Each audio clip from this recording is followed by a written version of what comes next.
I am a team builder. A few years ago, I was sitting in a job interview, and the hiring manager asked, "What do you consider the greatest accomplishment of your career?" This gave me pause, as I've been doing the same thing for over 25 years.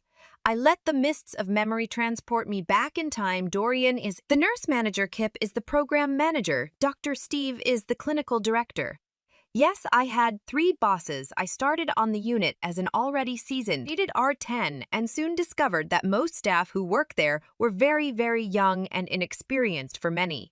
This was their first real job, they assumed. All the weird stuff that happened every day was just normal for the workplace. Dorian had decreed that no one was allowed to write incident reports for errors or safety issues because it makes me look bad in the safety huddle. Non-clinical staff allowed to pass med schedule changes without notice. Additionally, that apartment was easily the most toxic I've ever worked in, with various cliques at constant war with one another. I could go on and on. The triples began one day when I opened my email to a message from Dorian, which stated very currently that I was being investigated for an incident which had happened on the unit, that I was to meet with HR to discuss it, and for possible disciplinary action, I was not to discuss the incident with anyone. No date was given, no medical record number, no indication what the issue could be. I replied that I would need the above information, would speak with my union rep, and meet it at a time convenient for me. Dorian declined to give information. I declined to meet with him. I began receiving emails almost daily, each more threatening than the last. I printed them all. Contacted my sister, the employment attorney, tried not to start shaking whenever I had to check my email. I was keenly aware that this is intimidation 101, but it is remarkably effective even when you know that, because I'm not a direction follower. I was soon discussing this in the break room, and before I knew it had been approached by other women who had all received the same email on the same day. Comparison showed the emails being sent out about a minute apart. We didn't work the same shifts, nor same days. We agreed to call into the union rep and refused to meet with our. Dorian continued to escalate, including cornering us in the hall, stepping in chest to chest, and trying to stare us down.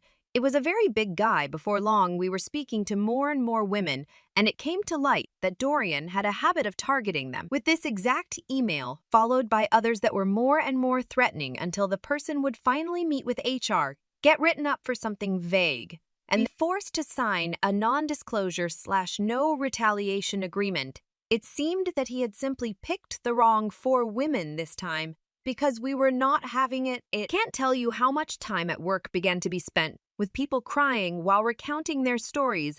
None had thought to call in the union rep. They didn't even know their Weingarten rights. We began to plot.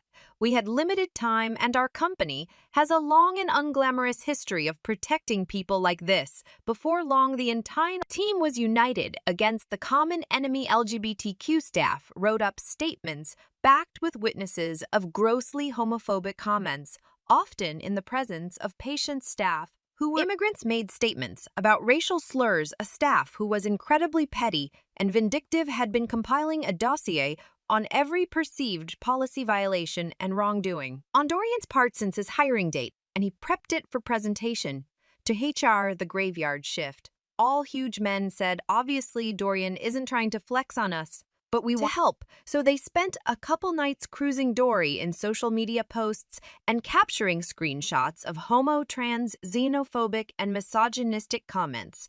Worried that they hadn't done enough, the night staff paid for a cheap background check. And what a score! Dewey failure to appear, hit and run, domestic violence, assault with a deadly weapon. Did the company not do a background check? What the freak? Finally, 2 women came forward with complaints of sexual harassment. One incident had even occurred in the presence of the assistant manager, and one was documented in an email. We were ready. We flooded HR with meeting requests, and our union rep coordinated the assault, so that on Monday we met for simple harassment. Intimidation I met first, and HR seemed unimpressed by my complaint. Tuesday, all LGBTQ and staff subjected to racial slurs made their formal complaints. They said that the HR lady looked tired. Wednesday started with the background check, moved into the minutia of policy violation, and culminated with well-documented quid pro quo sexual harassment. The union rep informed from Rash that the union's attorney was eager to know how to proceed. HR assured her That would not be necessary. That evening, Dorian posted a sign on his office door saying he would be away for a few days and to contact Kip or Doctory if we needed anything. Graveyard Shift reported that over the weekend housekeeping came and removed everything from his office except a name tag which the night staff took as a trophy on Monday. Its shift changed. The CIA Inoku and HR met with the team and informed us that effective immediately Dorian was no longer employed by the hospital. We all sat silently and politely until they exited the unit.